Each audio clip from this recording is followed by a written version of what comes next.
Jesus, the true vine. I am the true grapevine, and my Father is the gardener. He cuts off every branch of mine that doesn't produce fruit, and he prunes the branches that do bear fruit, so they will produce even more. You have already been pruned and purified by the message I have given you.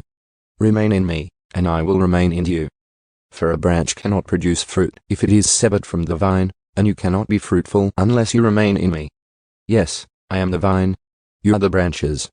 Those who remain in me, and I in them, will produce much fruit. For apart from me you can do nothing.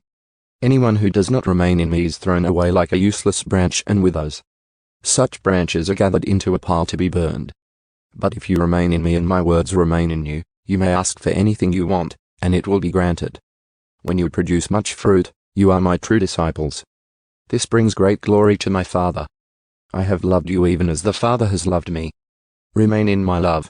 When you obey my commandments, you remain in my love, just as I obey my Father's commandments and remain in his love. I have told you these things so that you will be filled with my joy. Yes, your joy will overflow. This is my commandment. Love each other in the same way I have loved you. There is no greater love than to lay down one's life for one's friends. You are my friends if you do what I command. I no longer call you slaves, because a master doesn't confide in his slaves. Now you are my friends, since I have told you everything the Father told me. You didn't choose me. I chose you.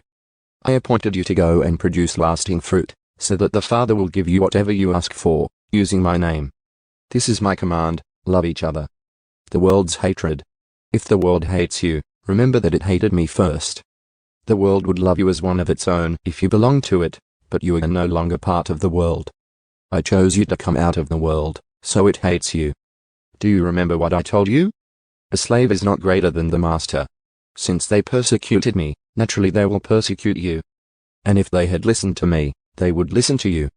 They will do all this too because of me, for they have rejected the one who sent me. They would not be guilty if I had not come and spoken to them. But now they have no excuse for their sin. Anyone who hates me also hates my Father. If I hadn't done such miraculous signs among them that no one else could do, they would not be guilty. But as it is, they have seen everything I did, yet they still hate me and my Father. This fulfills what is written in their scriptures, they hated me without cause. But I will send you the Advocate, the Spirit of truth. He will come to you from the Father and will testify all about me. And you must also testify about me because you have been with me from the beginning of my ministry.